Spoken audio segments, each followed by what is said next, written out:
1588, a Spanish Armada captain stands on his galleon, gripping a plan so detailed it probably had its own ISBN. Every route calculated to the millimeter, 90 days of provisions, cannons polished until you could see your terrified face in them. The King of Spain personally signed the operational order, which means somewhere in Madrid a bureaucrat filed it in triplicate and felt very important. What wasn't in the plan? Oh, nothing major. Just the first storm, and the second, and the third. 50 ships sunk, not by the English, by weather. The English just sort of showed up afterwards and took credit, which honestly is great strategy if you can get away with it.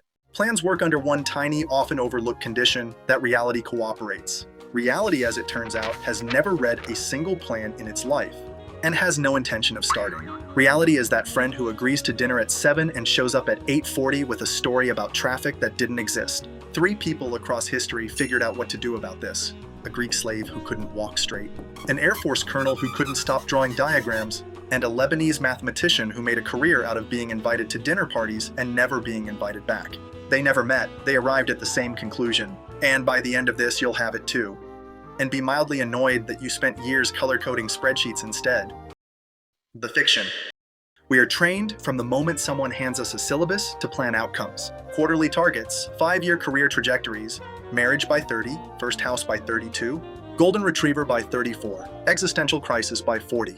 We treat life like an IKEA instruction manual, except IKEA gives you an Allen key, and life gives you a global economic crisis and a suddenly herniated disc.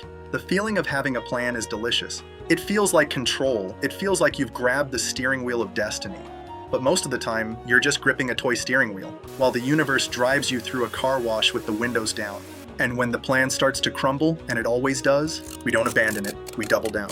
You've seen this, you've done this. The project is clearly failing, so we schedule more meetings. The relationship is clearly over, so we plan a destination wedding. Admitting the plan is wrong feels like admitting you're wrong, and that's emotionally expensive, so instead we just work harder on the wrong thing with increasing confidence. This is not resilience, this is stubbornness with a LinkedIn profile. When reality finally corners you, you have 2 options, panic or denial. Panic is loud and honest but unhelpful. Denial is just slower panic with better posture.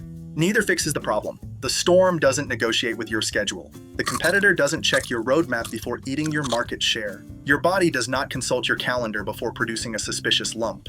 The Greek slave, the colonel, and the mathematician looked at this mess and built something different.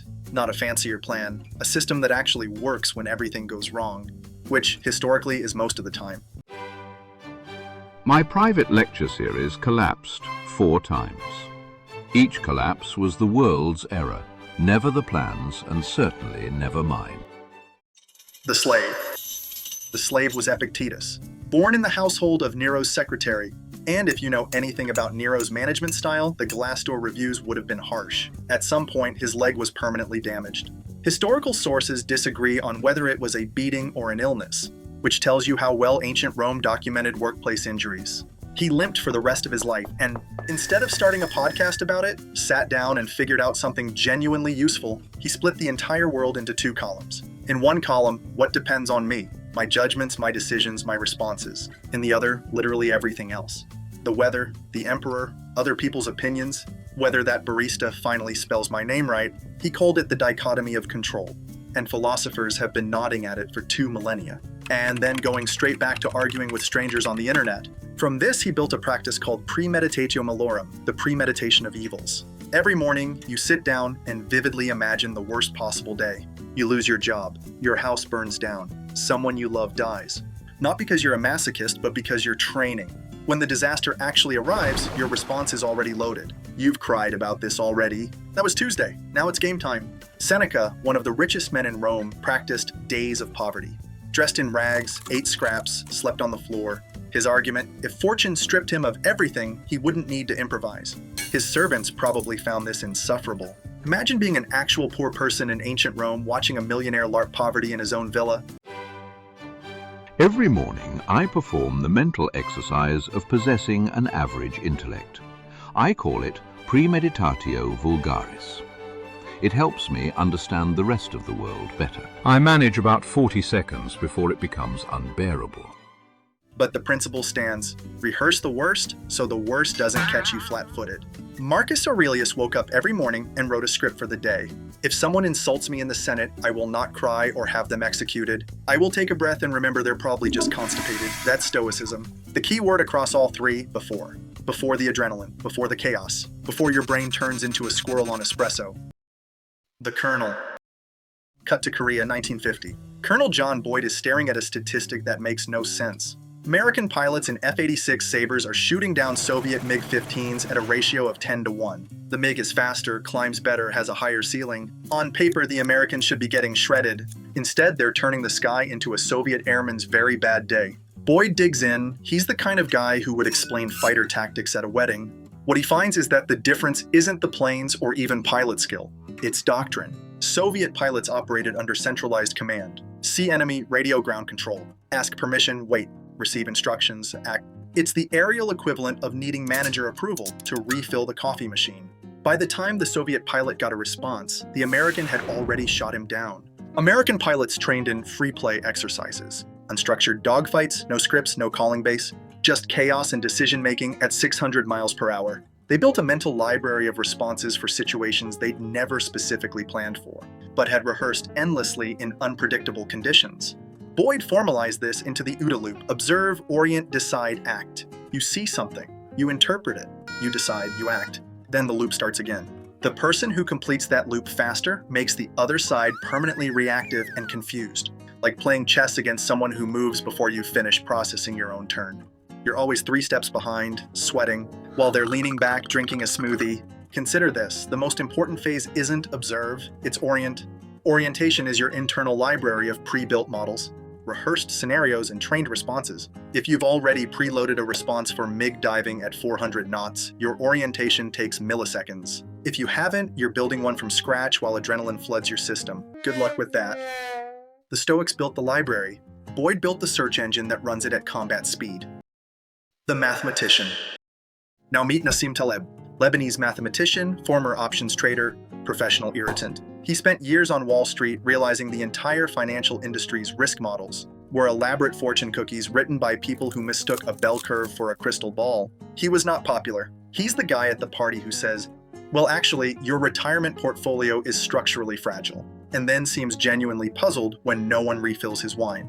His central idea: in complex systems, markets, careers, biology, your love life, the events that truly matter are the ones that fall outside every model.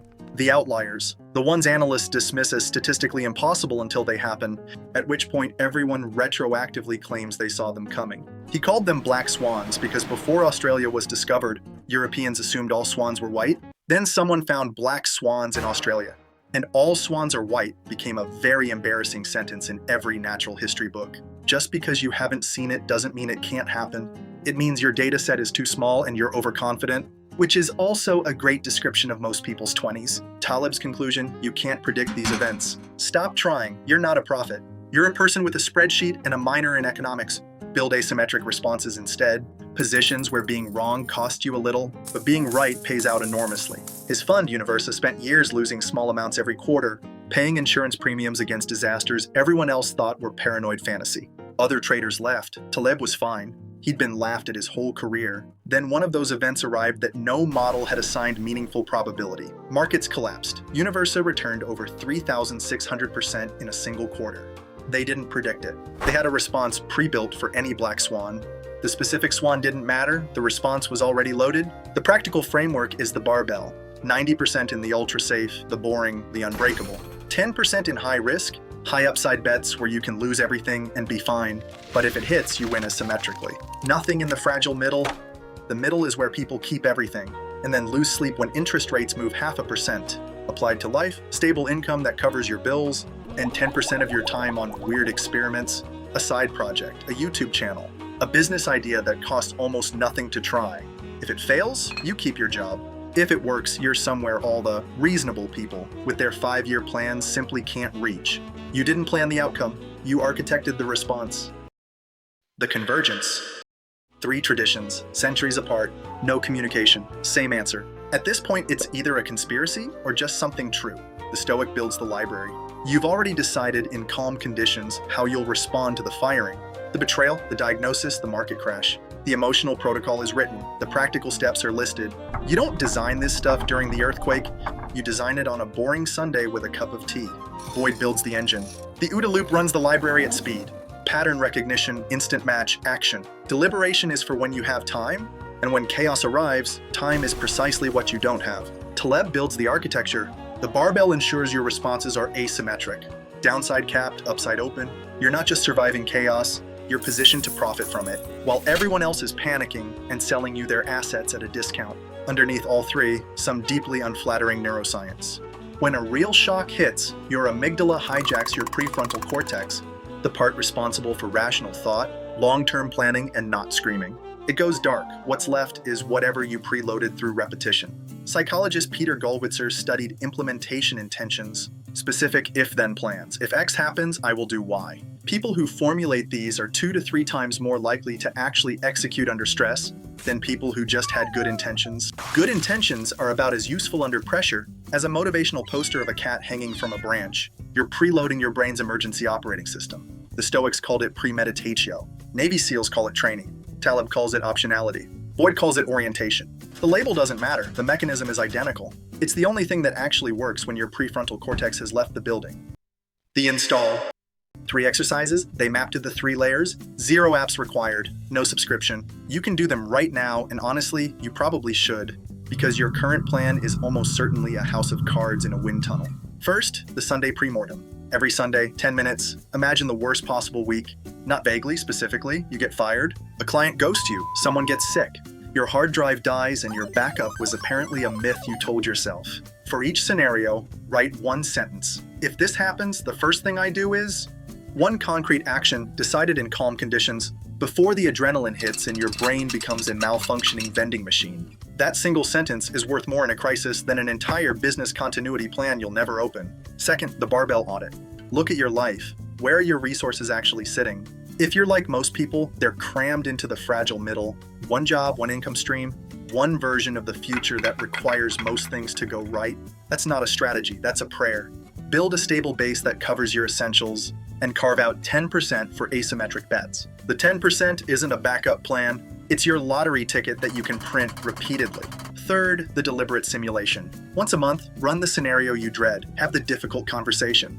Do the thing that makes your palms sweat, not to suffer, to encode. The distance between a prepared response and an automatic one is repetition. Repetition in calm conditions produces execution in chaotic ones. The Armada captain planned outcomes. The Stoics, Boyd, and Taleb planned responses. One works in a world where nothing goes wrong.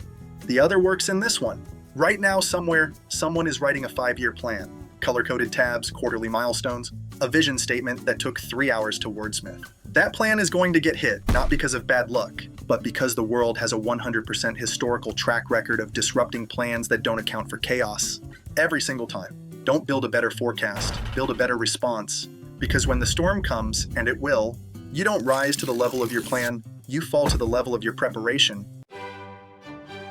I invite the audience to invest in shares of my forthcoming book, The Phenomenology of the Footnote. Don't worry if you don't understand. That is perfectly normal.